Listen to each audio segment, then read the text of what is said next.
Jocko, how does your quote unquote play the games in terms of completing the goal fit in with Jordan Peterson's agreeableness in terms of career advancement?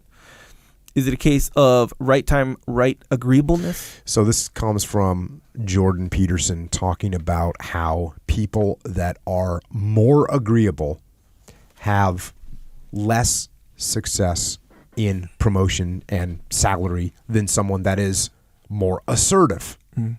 So it's a really good question, because this person is taking what I talk about, which is play the game, right? And thinking that means agreeableness. And it does to some extent. Yeah. It absolutely does to some extent.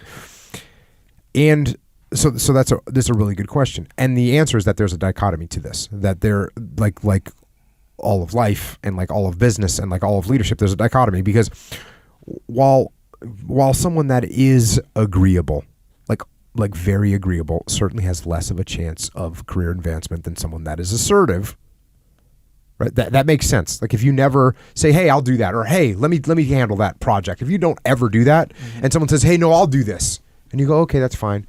And we're going to promote this guy. Oh, okay, that's fine. Yeah. You know, if you're that agreeable, well, yeah, it's going to be problematic. But also, when assertiveness turns into overly aggressive, the chances of advancement start to go back down again. And when you get to someone that is ultra aggressive and rubs people the wrong way and won't do any compromising, that person's going to be at the same level of advancement as someone that's super agreeable, or at least in the same ballpark. They'll be close, if they still have a job at all, by the way. Because someone that's, overly aggressive and won't compromise with anyone and calls everyone out, if they're the complete far end of the spectrum opposite to agreeableness, that's going to be a problem. Mm-hmm. So when I talk about playing the game, I'm definitely talking about being agreeable, because I'm telling you to be more agreeable, right? When you don't play the game, it's like, hey, we're going to run this new project. That project is stupid. Mm-hmm. Well, an agreeable person would say, okay, well, that sounds good. Where are we going with this? Now, an agreeable person that's too agreeable might go down the road of something that's not a good plan. But if you're overly aggressive, if you're not playing the great game at all, you're not going to get past go, right? So when I say play the game, I am talking about being agreeable. Now, I was talking to someone the other day who's pretty hardcore, and he was feeling some heat from his boss in a company that I was working with, and he wanted to fight back. Mm-hmm. Wanted to fight back. #resist, right? And he wanted to fight back. He wanted to go beyond that. He wanted to go beyond resist. He wanted to go like into the aggressive mode. Mm. And I told him, don't fight back. I said, play the game. And he sort of got aggressive because, like I said, he's a pretty hardcore guy. He started getting aggressive with me and started saying like, oh, that's what I should do now. Bow down and kiss the ring. I'm not going to do that. I'm a man, right? He came at me with that angle. Sure. And then he said this, which was interesting. He goes, he said something along the lines of, like, you wouldn't take this kind of crap. Why should I? And I stayed quiet for a minute. And I heard him say that. And I was like, oh, you just served me up a little softball. And then, I took a big breath and I'm like, you have no idea. You have no idea the things that I have done, the pride that I have swallowed, the dumb jokes I've laughed at, the idiotic plans I've supported, the insane lengths that I had to go through throughout my career, my entire career, to win. To win in the end. That was my goal. And in order to win, you got to play the game. You got to massage some egos. You have to accept some things that you normally might not accept. You have to eat some humble pie from time to time. And what you're doing and why you do those things is so that you can build confidence with your boss. That's what you're doing. So you can build trust with your boss. And you do that so that in the end, if your boss is not a good guy, you can actually beat the boss. You can win. But you can't win if you don't play the game. You'll lose before you even start. So play the game. That's what I told this guy, right? Now, do you have to balance this? Yes, you absolutely do. Because if you become a sycophant and you just become a brown noser, am I talking about becoming a brown noser? No. Because if you do that, you're losing clout and influence with your team or with your subordinates or with your peers, because you're brown nosing the boss and you're losing clout there. So you have to, you won't win because those guys are going to get pissed at you. They're not going to support you. So I'm not saying you go overboard. You have to have balance. You have to know when to say yes, when to appease. I built so much clout. I built clout by doing things that people wanted me to do, that like maybe I was kind of a weird project, or they want me to try some piece of equipment out. It's like, cool, yeah, I'll try it. We'll write you a good report about it. You know what I mean? Like, oh yeah, you want me to try some new tactic? Cool, we'll give it a try. I in my mind, I'm thinking this is dumb. But you know what? Hey, let's give it a try. Oh, you know what? It didn't work as well as I was hoping it would, but here's some points we took away from it. Okay. The guy at least said, as opposed to saying that new tactic is stupid. Mm-hmm. Your plan is dumb. Okay. I'm disagreeable. What's that going to get me? It's not going to get it. I'm being too assertive. I'm being too aggressive. So you have to balance it. You have to know when to tactfully stand up and disagree with someone, instead of being totally agreeable all the time. And I'm not talking about being agreeable all the time. I'm talking about balance. That's what I'm talking about. And that's playing the game. Yeah.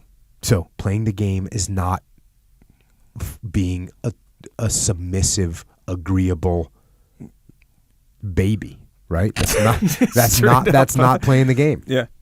Playing the game is playing balance, is knowing when, is building trust. It's doing some dumb things, showing respect. It's just playing the game. Yeah. And you're playing the game to win. That's what you're playing the game for. Yeah. Yeah, and I get it, like playing the game, maybe got viewed as like being agreeable. But when Jordan Peterson talks about agreeableness, he's talking about a personality trait. He's not talking about like some action you took to do something, Well, yeah, but agreeableness has resulting actions. If you're an agreeable person, you're going to be... Fully. But when it stems from a personality trait, that means just like how you said, like you're going to be agreeable for the most part regardless. Like I forget what the other trait is called about, success, when he was talking about that. But nonetheless, like if you're talking about playing the game, meaning sure, you might have to display some agreeableness every once in a while to kind of size it when you have to, or when when it's useful. That does not mean you're an agreeable person as a personality trait. It's true. Way two different, completely different things. I'm definitely not saying that you're going to be able to change your personality. Yeah. Because I'm not a very agreeable person. I agree with people all day long. Right. Why? Because I'm trying to win. That's the point. Exactly right. I actually disagree with 89% of the things that I hear on a daily basis. Dang, bro. You know what I mean? Yeah. I'm literally trying to figure out right now, as I'm thinking about this, so many things I disagree with. Yeah. There's two things that are going on. Number one, this is straight up. Number one, if you give me an idea and I go, that's dumb, Echo. Mm-hmm. Number one, I'm arrogant. I'm not listening. I'm shutting the idea out when your idea might have some good traits to it. Mm-hmm. Number two, you're pissed. Yeah. Right? Yeah. I didn't gather any clout with you. I didn't build our relationship at all. Yeah. I just said like, hey, that's a dumb idea. No, so instead I'm like, okay, well, tell me about it. Yeah.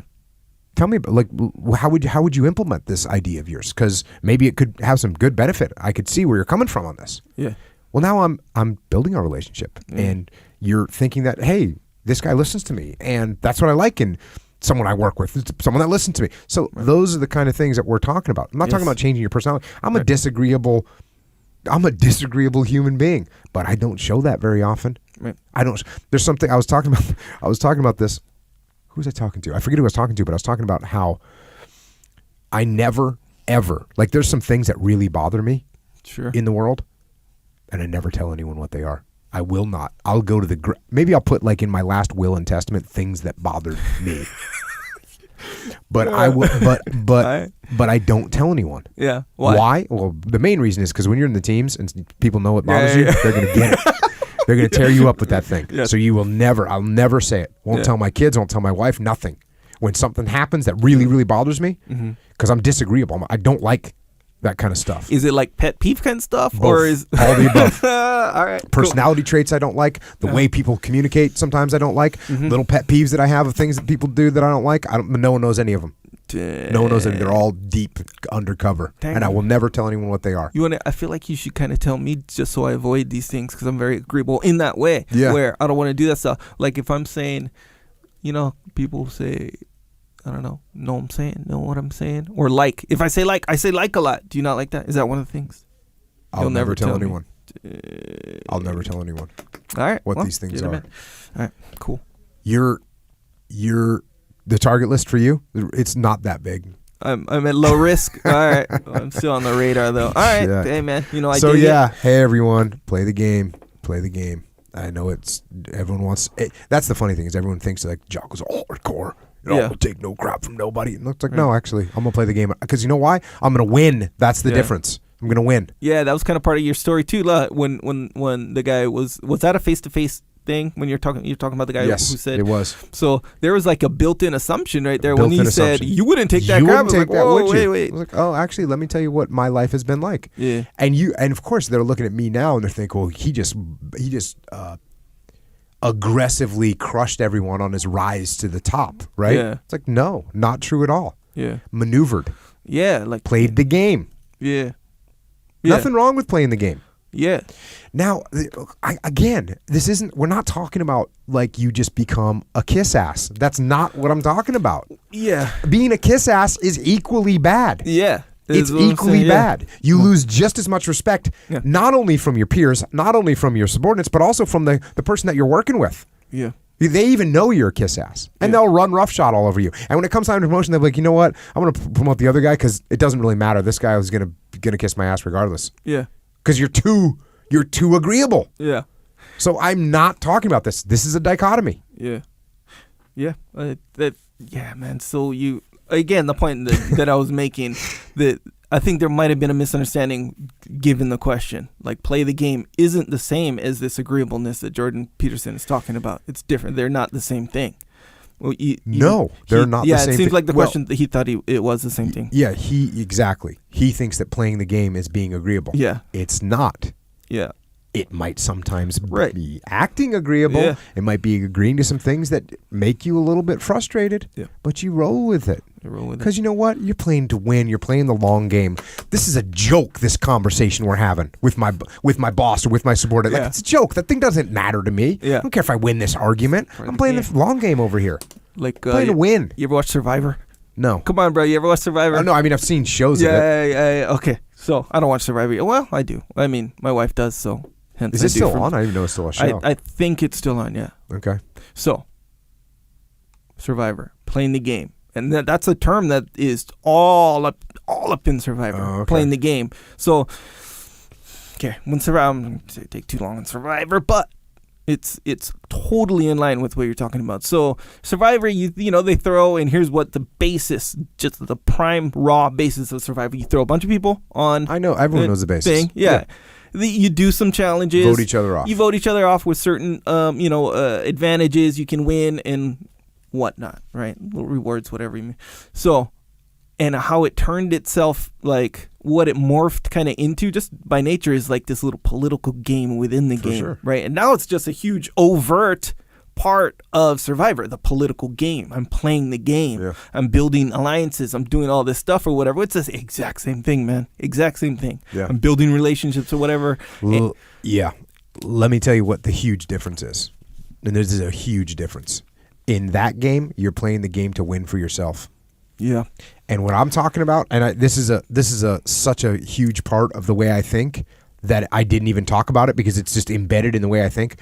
If you're playing the game to further yourself and further your own career, it's not going to work for you. Yeah. Because when you play the game like that, it's the same thing as like kissing ass. It's the same thing as you're doing things because you want the advantage, and people will identify that. If you're playing the game so that your team can win, so that you can accomplish the mission, that's when this works. That's when playing the game works. Otherwise, if you're doing it to promote yourself, it's not going to work. And it might work once or twice, and it might get you one promotion, but everyone that saw you get promoted after you kissed ass, they're all pissed at you. They're going to undermine you, and you're going to go down. Bro, you know what's it's so interesting about what you just said there is that you're absolutely right. Survivor is like the one guy, right? So playing the game, I'm playing the game, right? Anytime someone says that, like, hey, I'm playing the game, they do it in this context where it's like, so, and that's okay. We're here. It's a game, so it's acceptable. I'm playing the game. But they'll always say it as an excuse for like actions. Lying to someone or backstabbing someone. And it's so weird how that, you're exactly right, that's the nature of the game. So when you play the game in this context, at work or the way you're talking about, it's always a good thing. You're looking out as long as you're doing it for the team. Yes, exactly right. So it's not always a good thing, because there's people that play the game, and they play the game so that they are going to I just said this 10 times. I was like, I play to win. But yeah, I play for my team to win. I play for us to be able to accomplish the mission. Yeah. That's why I'm playing the game. Yeah. If you're playing the game so that you can get the promotion, or that's not going to, and like I said, it might work once or twice, but it's not a long-term solution. Yeah. Guarantee it's not a long-term solution. Yeah. And that's a strong statement. I guarantee it's not a long-term solution. Yeah. Now, what if you, here's an example, just taking this one step further. You could play the game to get that one promotion, and then you could go, okay, now I can play the game to help the team. Right. But you had to do some maneuvering to get into a spot where you could help. Yeah. That's a tricky one, because people still think you're a jerk because of what you did. Yeah. But then you get there, and it's going to take you a long time to build that trust back up, because you maneuvered and you got collateral damage around there. Yeah. It's not a good thing. It's not hard to clean up that collateral damage. Yeah, man. So you essentially can't always do it, actually. Yeah, be careful. You know how you say you'll lose a battle to win the war kind of thing? For sure. So now in your little example there right there, you're like you lost a battle to win a little mini war to essentially lose a bigger battle to win even a bigger war. These are you things that could happen. Like all this little, it's just like in jiu-jitsu, you sacrifice a position because you know you're going to end up with a area of the game that you're really good at. Yeah. Right? I mean, think about pulling guard. What's pulling guard? Yeah, that's exactly what that is. You're sacrificing being on the bottom because you're good at it. Yeah. For a bigger victory. Yeah. This game goes deep, man. This stuff goes deep, indeed. Playing the game. All right. Next question.